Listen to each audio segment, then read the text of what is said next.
Accessing library computer data. And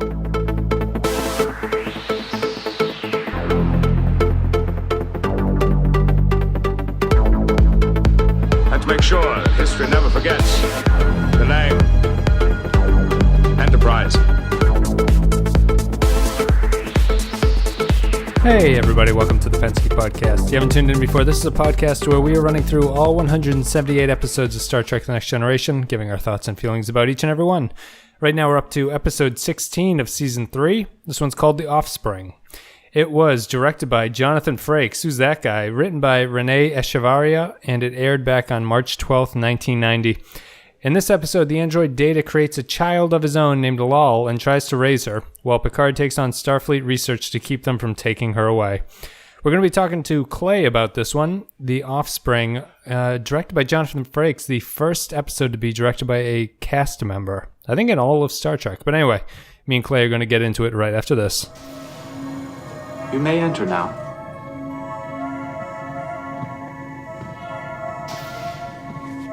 Come on, Data. What is this? Yeah, Data, what's going on? I have invited you here to meet someone.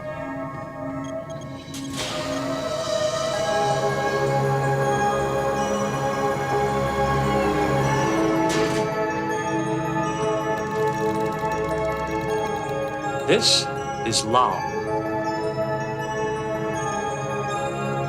Lal, say hello to Counselor Deanna Troi. Hello, Counselor Deanna Troi. How do you do, Lal? I am functioning within normal parameters. Lal, this is Geordie LaForge. Purpose for exterior drapings, Father. It is an accepted custom that we wear clothing. Data. It called you father. Yes, Wesley. Lal is my child.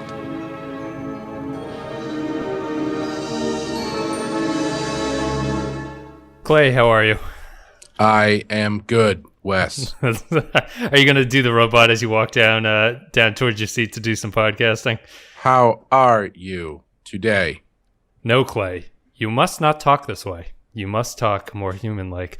If you guys haven't been able to tell, we're talking about The Offspring today, which, I was reading reviews, and a couple of reviews were giving the title flack, and I think this is the one time that Star Trek The Next Generation actually got the title right.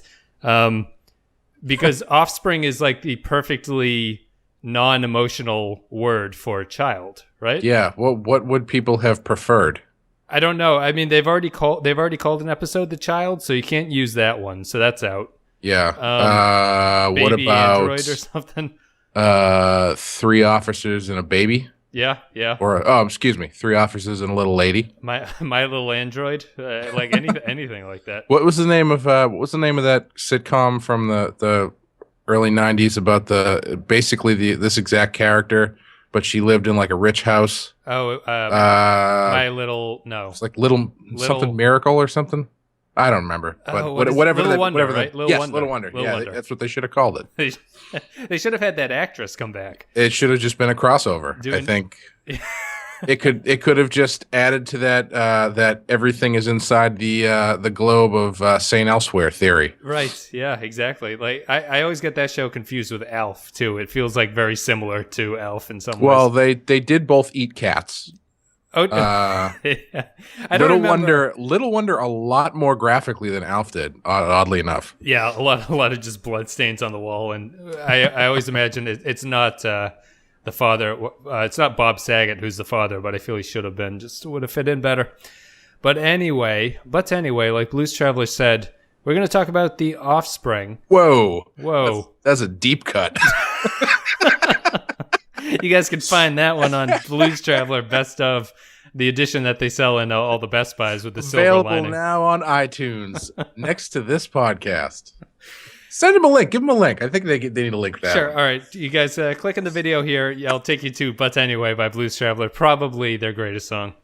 So let's talk about Lal and Data. So this is the... Or like a lull in the season, am I right? Oh. Yeesh. Did you not like this episode? No, I actually did. I liked it. Okay. That's good because we're sort of I'm going to. We recorded Sins of the Father before we watched this one, but this has probably been the strongest 3-episode stretch that TNG has done so far, between yesterday's Enterprise, this one, and then Sins of the Father. I would say so. It was pretty strong. The only downside, I think, is they missed their opportunity to have one of the bodies that Lull think about choosing be Tasha Yar. Yeah, she picked some pretty generic costumes. Well, listen, anything is better than what that thing was when it started, because the thing of nightmares. That first shot where it comes down from the like Frankenstein from the ceiling. Yep. I don't know who was in charge of lighting that thing, but there is the biggest glare right on its dick. I saw that too. I just could not look away. It might be a high def problem, like first world problem. But Then I saw that Frakes directed this episode, so I was like, oh, maybe he's just got something to do with that. I don't know. We need more light. Bring more light into this scene. Yeah. Could I get a dick light, please? He fires the initial lighting guy for not lighting the dick properly. Yeah, this, as you mentioned, this is the first episode of Star Trek to ever be directed by a cast member out of any of the shows, and Jonathan Frakes is the first one. He's going to go on to probably become one of the most. I don't know if it's just happenstance. I mean, he's obviously very capable, but he directs the movies, and a lot of the movies, and he directs a lot of famous episodes. So he's going to come back again and again as a director. Mm-hmm. Yeah, this is the episode where Data gets a daughter. He builds her, and then she is trying to become more human, just like him.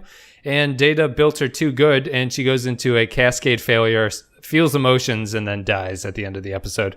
As you do. As you do, as androids are wont to do. Yeah, you know, I feel everything this episode does is validated by the ending scene. I agree. I was just going to say, I think overall it's a pretty standard Star Trek episode that kind of felt like a bit of a rehash of, is it Measure of a Man? It's exactly a rehash of Measure of the Man. Well, it's a little bit different because it's kind of like the note I wrote down about halfway through is this is the most polite DSS case I've ever seen. Yes. Yep. But it's very similar. It actually gets into some more interesting questions as far as ownership of a person and ideas of sentient beings. It's not as overt as Measure of a Man is, but right. they do some have some pretty interesting questions that I liked. But as you're saying, that last scene or two scenes is just brings it home, and I think really they really nail it at the end. Yeah, it's I don't think it's to spoil anything. It's the ending is obviously the death scene between her and Data, which is good. Which there's absolutely nothing wrong with it. I think some of the lines are I'll feel love for both of us is a very quotable Star Trek line. I didn't like that line. Oh, really? But what I did like was when she said "I love you," Data kind of deciding whether or not he should lie to her, right? And then I'm sorry, much like most people's parents probably say to them, I'm sorry, I just don't feel the same about you. Right. I just can't. I'm not capable of loving you. I don't love accidents. Yeah, no, I totally agree. It's a well played. It's a good shot that Frakes chose. It's just their faces. It's kind of a unique thing. They're standing up, but it's just their faces. It's well done. It's it gets a little dusty in the room. I won't lie. It's well played by the two of them in an episode that I really don't think does a lot to get you there. They play it off well enough to make it work at the end. Yeah. And I think the best shot in the episode is the last shot where it's just on Data's face. Yeah, as he's working. Yeah, because they this is the first time I really spent time looking at Data while he was talking, and I don't know if he was doing it more than normal in this episode, but on all the close-ups he made it a point not to blink. Yes. I don't know if I have not noticed it enough to notice if that's something that he does all the time. Yeah. what I was thinking is that it might be the fact that I don't think the female actress is as good at playing an android as Spiner is at this point. And I think her sort of like stilted awkwardness makes his performance seem better. Yeah. She's doing a lot of like walking around with her arms cocked like she's a robot from the 60s, you know, like with that sort of like like. Well, it probably would have fit better if she had picked that green thing. Right. As her body. as the Andorian. Yeah, no, I mean she's kind of weird because Data admits that he made her look more human than he's able to look somehow. Right. I don't understand that. But she acts less human, which I guess makes sense story-wise, but it's a little bit awkward. It feels like she's more acting than Spiner is at this point. Well, the thing that I couldn't really, it took me a bit to get my mind around was he talks about how he built her with the same programming that he has, but she's not like it's just like the base programming. I thought I assumed that meant he just transferred all of the stuff he knew into her brain. Yeah. But if that's the case, she should be as well versed in the ways of humans as he is. Right. If he just like copy pasted himself and right. made like a clone. Yeah. I don't know if the show actually clears up what he did. They spend more time trying to explain how this has become possible. He's like, I went to a seminar and they were talking about this and I copied it. Which I don't understand why they cared that much. I do sort of, but I mean, you're right. He sort of made a copy, but they never make it clear why he would make it like an infant version of an android. Right. Yeah. Unless it's some sort of weird experiment, which it looked that way from the beginning because I really liked the first couple scenes where Data was basically Dr. Krieger from Archer. Yes. Where like they open the door and he's just there holding a severed foot. Right. Yeah, just patches it on. I thought that was a pretty well shot scene too. I mean, they use the other foot as human. And it starts moving when he puts it on, but right. It's nicely. I like that. I like that set that they built for that, which I think they go on to use a lot because I'm fairly certain that's the set used in Best of Both Worlds when they rescue Picard. But I guess we'll see when we get to that. But it's Data sort of created this android that is a freak show physically at first, sort of walking around the ship naked. They don't feel the need to put clothes on because Data has a very progressive, I'm not going to let my son play with male toys kind of thing. He's like, I'm going to let this person decide whatever they want to be when they grow up. I was thinking that too. That was interesting that you know, that kind of idea is so prevalent now as a way of dealing with that stuff. I found that kind of interesting that they were covering that back then. Yeah. It's sort of a roundabout way to do it. And do you think that was a male or female that that was acting? I assumed it was a male. Yeah. But I mean, I don't know. I mean, I guess there's no reason why they couldn't just change actors for the things, but yeah, I don't know. I guess I just assumed it was a male. Yeah, super muscular, but they were making a lot of effort to make it look like they were covering up the bosom with like the armor plating that they had put onto her. Yeah. So I don't know. It's not a huge deal. I just thought it was interesting. So then anyway, Lal decides that she wants to be a human female because she likes Troy. And who doesn't? Right, who doesn't? And Data builds a normal looking human appearance for her, and then she goes around the ship sort of learning everything. And I guess the B plot line is that a Starfleet admiral is going to come in and play the role of the evil scientist from Measure of a Man. And he's going to come and try to take away Lal. And what I thought was probably the worst part of the episode. Yeah, I agree. I think, like I said before, some of the concepts they were playing with were kind of interesting, but I mean, as far as the weight of that story had, I should say, the Admiral had no like real leg to stand on. No, it's the same. It's the same as Measure of a Man. In both this and Measure of Man, the argument that Starfleet is making is not very good. So it's like I can't even. They don't even have a point where you're like, oh, that's kind of a good reason. Well, at least in Measure of a Man, there was some sort of they wanted Data for a specific purpose. Yeah. In this one, it was just like, no, maybe they shouldn't be on a ship. Like, right. Yeah. The idea when the Admiral says, there's only 2 androids like you in the universe right now. It would be a shame to have them both blown up on the same ship. I was waiting for Data or Picard to be like, so it was fine when it was just one? Yeah, I know. When it was the only one in existence, it was fine to be on a ship, but now that there's 2? He's like, Data, why don't you put on this helmet while you're walking around? We wouldn't want you banging your head on anything. It's like you can't have the president and the vice president fly on the same plane just in case one of it goes down. Yeah, this becomes Enterprise's Air Force One or something. But I really liked when Picard, like midway through all of those arguments, kind of like had a eureka moment where he was like, wait a minute, this is stupid. Yeah. And he's like, no, she's a sentient being. She can make her own decisions. What do you want to do? I would like to stay here. Okay, she's going to stay here. And he makes a great little humble brag. He's like, remember when I determined that androids have sentient rights in the court? Oh, did he? I missed that. He's like, remember when I did that? That was fantastic. Yeah, I just have my problem with the Starfleet thing is that their argument is basically, we can treat this android better at this starbase. It'll be better. It'll learn better. It won't become like flawed or whatever. Uh-huh. He's saying this as the show. That always works. He's saying this as the show is acknowledging that they don't know how to build them.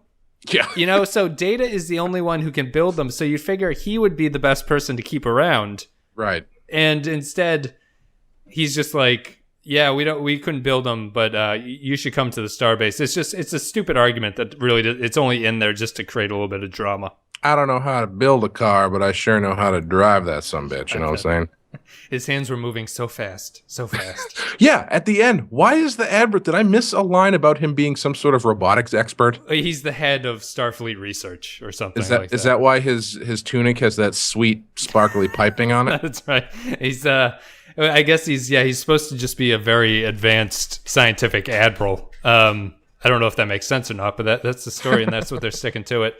Yeah, I think this is a very good episode. I just feel that getting to the end, it is not particularly interesting, or some of the points they raise are interesting. It doesn't feel like it's really all that great until you get to the ending.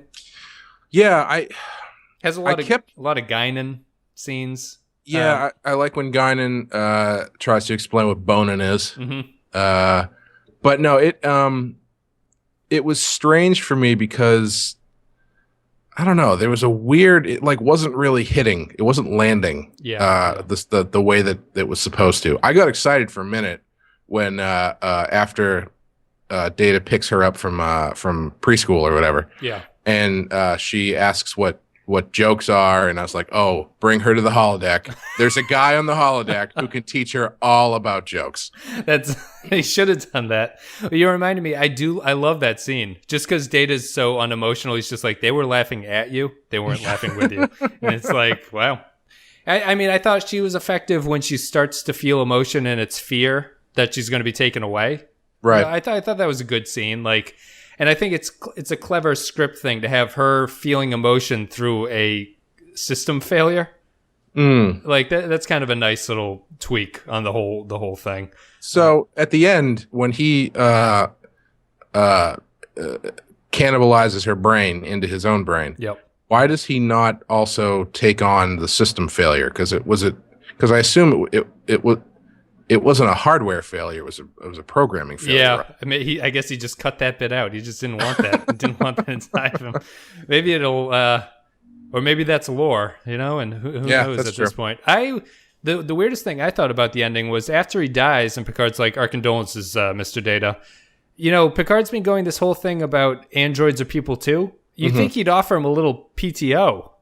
He's like, now take your post. Well, that was actually what I really liked. I wish they had kind of dialed it back a little bit, because when he came on and he said my condolences, I was hoping that Data was going to address it in a much more clinical way than he did. Yeah. Because like I'm watching this episode, and to a certain extent, when Lull is starting to break down, and it's supposed to be all sad that she's dying or whatever, in my head I'm thinking it's like, well, I mean, just shut it down and build it again. Right. Yes. Like, and I understand that everyone is supposed to have these, emotional attachments and treating it like the death of a kid. Yep. But in Data's mind, I would assume he would be like, okay, well, this didn't work. Next time I'll find this problem and I'll fix this problem, and then I'll do it again. It'll be right. Yeah, they never really explain why he doesn't keep trying to do this. Yeah. I guess I feel like there's an ethical argument. Like, ethically, it's not fair of him to do this, to create things that are just going to fail and die and feel emotion about it. So, but they don't really bring that up. But in terms of what you were saying, I was hoping the ending I would have had if Picard's like, now take your post, I would have changed it to Picard offering him leave and Data declining because he doesn't need it. Yeah, I would agree with that. Yeah, that would have been a good ending. Yeah. And then just having him, as you say, it goes to that great shot if he just walks down to his little comm thing and sits there and is normal again. I mean, maybe he just assumes he didn't need leave. I mean, Riker didn't need leave after he slowly barbecued that girl with a phaser. Yeah, Picard even hinted at that, and Riker didn't want it. But this, in terms of Riker, this episode, as we were saying, was directed by Frakes. So Riker is actually written into the story that he's not on board. He's on shore leave. Mm-hmm. He comes back, and he does have a great scene where he immediately goes into 10 forward, sees Lal, doesn't know what she is, and starts to hit on her. Yep. Which I was expecting, and I was glad that they didn't let me down. Yep. But on the other hand, I was like, wait a minute, how old is this body supposed to look? Yeah, why did Data make it so adult? But even so, I mean, just to look at her, I don't know, I couldn't accurately guess her age. Yeah. No, but I mean, I guess if she's working in a bar, I mean, he's using Jersey Shore rules or something. I don't know, but what Zeta has the great line. What does he say? What, Commander? What are your intentions with my daughter? Yes, yeah, that was really good. I like that. Your daughter, and then he runs out. Yeah, it's I think we've sort of covered this episode about why it's kind of, I find it a little bit difficult to talk about because I don't think it's great until the very end. I think the ending is great. I think it's probably the best emotion that the show has ever done, at least to this point. Mm-hmm. I'm thinking we'll talk about this a little bit more in Sins of the Father, but I feel like this is another episode that was hindered by how short the 45 minutes are. Yeah, I guess. I mean, it's tough because I wouldn't be able to make this a two-parter is the problem. No, I guess I'm just trying to think of what else would they do? The way that they were playing her character. I mean, if she doesn't have a meltdown, literally. Right. It just reminded me of in The Simpsons, the one where they see into the future where Lisa is going to get married. Yep. And they have the robots that every time the robots cry, their faces melt off. They should have done that. That's how it should have ended. It's just, there was a lot of physical comedy that this episode didn't go with, like with a malfunctioning android or something. Yeah, I don't know. It's if excuse me, if they had used the emotion thing as to make her make some sort of rash decision or something like that, that might have been interesting. But yeah.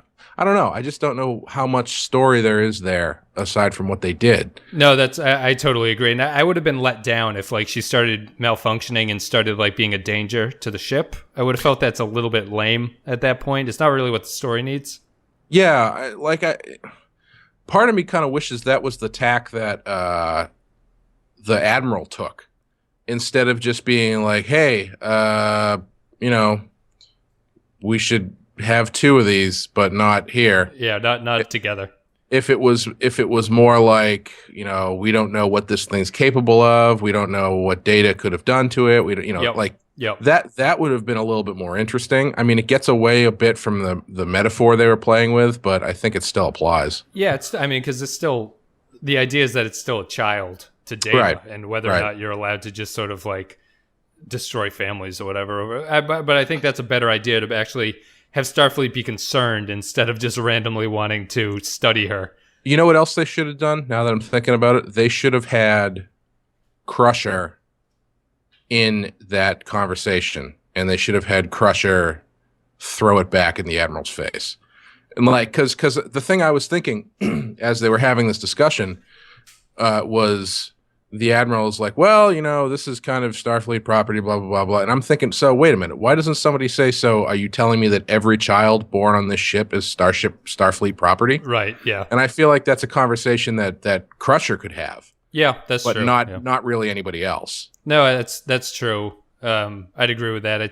It's also a little bit undone by Measure of a Man, because Measure of a Man already sort of determined all this stuff. You know, it's like their whole court ruling sort of rule that he is a person. So Starfleet's argument really is falling even flatter at this point, as to like, well, fuck it. Like, I still kind of want to take the kid and see what happens with it. You know what else I would have done? I also would have replaced Troy.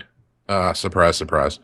This is not a bad episode for Troy. She served a purpose here. Yeah, but even so, I would have replaced her with Crusher. I think they could have done a lot more with the idea of, I mean, you know, she's a single mom raising a kid on a starship. Right. I think there could have been a lot more interaction with her and Data and her and Lull. Yeah. Or why not have Wesley more interact with the android? Dude, that's gross, Wes. Come on. Come on. He's fully functional. She's fully functional. Just save it for your fan fiction, okay? You guys can check that out. I'll put a link to that as well. Check out Blues Traveler and my fan fiction.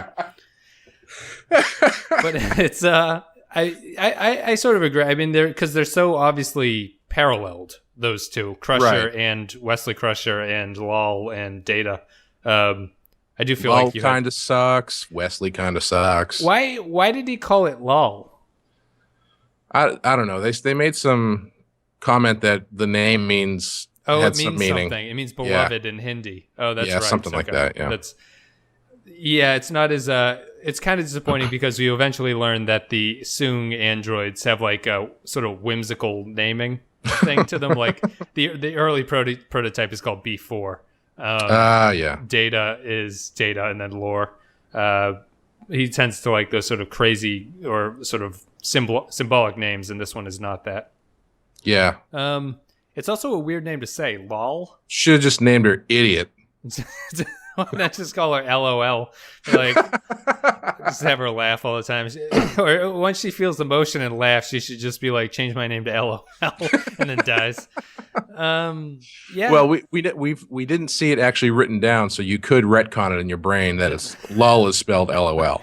Oh, I just remembered the one last thing I really wanted to talk about, outside of the fact that this was I'll just give a little bit of facts now. The Offspring was a spec script. It was written by Rene Echevarria, who submitted it on spec. Rene Echevarria becomes a big Star Trek writer. He moves on this show and DS9. The original script was much more focused about the new android, and Michael Piller wanted it rewritten to be about Data this episode, which makes sense. That's his sort of MO for how these episodes are coming out. How so? Just because Pillar's thing when he came in was just that he wanted to move away from Alien of the Week and make all the stories have to reflect on one of the characters that are on the show. Oh, I see. Okay, I agree with that. That's fair. Yeah, which has been a change from early on. The early first and second season were totally plot-driven shows, and these are more character stories. The first one directed by Frakes. He had begged to get the show done. They eventually gave it to him. He'd become a big worker. Whoopi Goldberg actually modified her script line to gender neutral. According to the script, Guinan was supposed to tell Lal when a man and a woman are in love, and she changed it to when two people are in love. Oh, which is very ahead of the curve. Very progressive of her. Originally, it was also supposed to be a same-sex couple holding hands, but someone made a phone call, and the lawyers came down and told them that there was no way that was going to be allowed. Yeah, that's pretty much it. The other thing the most shocking moment of this script, did you have no idea what Guinan was responding to when Lal says a contraction? Yeah, no, I didn't get that at all until they spelled it out. She reacted like Lal just said, "I have a bomb on me." She's like, "What the fuck did you just say?" And you don't even notice it. Like, I don't notice Data never saying contractions. It doesn't even appear to me. Right. Yeah. No, I didn't catch that at all. It was kind of strange, actually. Yeah, kind of was all over, and her reaction was equally all over it, I guess would be the way to talk about it. Grammar Nazi over there. Yeah, really. Just serving drinks and correcting grammar. That's her resume. But yeah, do you have anything else you wanted to add about this one? Not really. Yeah, I think the whole thing is sort of wrapped up by the end there. And yeah, it is kind of strange because as I said earlier, I was trying to think of like what is there more to do with the story, and I don't know, it's not, it kind of doesn't really find its footing as far as interesting things to do. Like the concept is interesting, but the execution and the exploitation of the concept is not as interesting, or it doesn't best suit the material sometimes. Yeah, I totally agree. So I'm going to play a audio clip, and me and Clay are going to be back. We're going to give our rating for this episode, The Offspring. Lal, I am unable to correct the system failure. I know. You must say goodbye now. I feel. What do you feel, Lal? I love you, Father.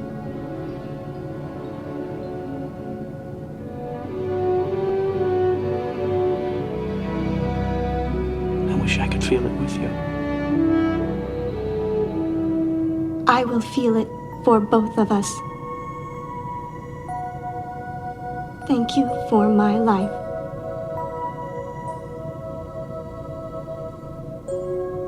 Flirting. Laughter. Painting family. Female. Human. All right, Clay. So we just got done talking about The Offspring, and you mentioned you felt it fell a little flat. I agree. I think we're on the same page. It's an episode that is saved by its ending, which is pretty well done. Mm-hmm. And getting to that point is a little bit worse for wear. So what are you going to give this one? I'm going to give it a 3. Okay. Just, it's fine. As I've said, or possibly will say in the future, I think I said it on the last one we recorded. Sure.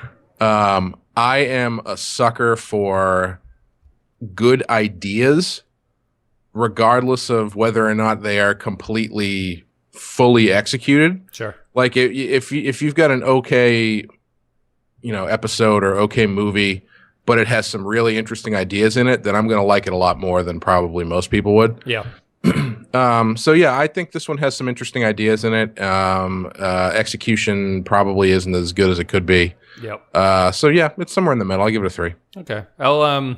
I think it's a 3 for the first 80%, and I think the ending makes it a weak 4. So I'm going to give it a 4. It's unique at this point out of all the episodes that we've watched. Just that the show hasn't done sort of heartfelt emotion that well at all, and it manages to do it pretty well with the one character who can't feel emotion. Yeah, I wish the whole episode had more of an edge, more of the edge that the ending has. Yeah. Because that ending is just like they had an opportunity, or I should say they could have had the opportunity to or the opening to betray Data's character. Yep. And make him react on a more human level and a more emotional level to what was going on, and they didn't. And I'm really impressed that they didn't, because I think a lesser show would have. Yeah. And that's what really makes the whole episode work, is that it really is Data through the whole thing. Because I mean, he has a very clinical, very straightforward approach to quote unquote parenting. Yeah. But I do wish they could have. So now that I'm thinking about it, now that I'm saying that, I think if I had to rework this episode, it would have been Data being even more hard-edged and even more clinical and analytical in his parenting styles. Yep. Pushed up against Crusher and her more obviously human and more emotional and more loving parenting style, and seeing that sort of clash between them, I think would have been kind of interesting. Yeah, that's interesting. I mean, that almost made me just think about if Data's unemotional attachment was almost damaging to the Lal character. Right. You know, like she starts to feel emotions and he can't respond, and it's actually like more upsetting to her. That's more like that would be cool. That's like a very dark Star Trek, but I don't think it has to be. I mean, I think I think you can do that in a way that's not depressing. Or at least it might still be depressing. I don't know if it needs to be dark though. Right. Yeah. Yeah. Yeah. That's true. Add a little bit of bittersweet to it or something. Joe Piscopo, I believe you're going to say. Yeah, we need more of him, actually. More Joe Piscopo and more Wesley and Lull in a dark closet. That's absolutely right, but it's... Copyright 2015, West Teasdale's Journal. We'll put a link to that, my live journal. But yeah, and I think it's interesting that this episode... Can you make a live journal page that has Wesley and Lull fan fiction, and the background is just like a repeating picture of the cat from the Blues Traveler album? Can you still make a live journal at this point? Is that even possible? Do it so when you go there, it automatically loads a MIDI file of But Anyway. It's making like a You're the Man Now Dog page. I would go to that. I would go to that site all the time. But this episode's interesting. I don't know if I've been complaining before how underserved Data has been this season, at least in my opinion. And this is the episode that sort of fixed that. He's, I don't know if it's not his only episode. He's got a couple more coming up, but I felt that he had been a character that was on the periphery for a lot more than I would have thought would be normal for this season. So it's been interesting to see him get his episodes. And that's about it for this one. Clay, you got anything else you want to say? No, not really. If you're new to if you're new to sci-fi, we finished a couple months ago a podcast on the 60s television show The Prisoner. We did. Which you can find at backinthevillage.com or on your iTunes machine, and I'm sure there will be a link off of the Wesley and Lull But Anyway site. Yeah, absolutely. It's going to become the new Google. That site just links to everything. But it has a sweet Lycos search bar on the top of it. Jeeves. But we've got 2 more episodes of The Prisoner. We're doing the remake, so it's not quite done yet. So if you guys want to hop on, you can catch up before we finish that. Right. Yeah, but you can go to backinthevillage.com to check that out. And yeah, you can follow Clay on Twitter. You can follow me on Twitter. I'll put all those links up. And we're going to start busting through a lot more of these Star Treks. I've got a backlog going, so it's going to be at least a couple episodes released on schedule for the next few weeks. And everyone will be happy about that. So thank you, Clay, for coming back. Anytime. And I will see you guys next time with, what the hell is it? Am I just not going to be able to see Sins of the Father. That's right. Sins of the Father. Join us for Join us on Clay McCormick's Star Trek podcast. Our special guest will be Wes Teasdale. And Sean is on that one. Sean Murphy. So, wearing a very particular set of pants. Yes. That will make sense next week. Let Sean know about his pants. But yeah, check us out next time with Sins of the Father. Sean and Clay help me out with that one. So, see you guys.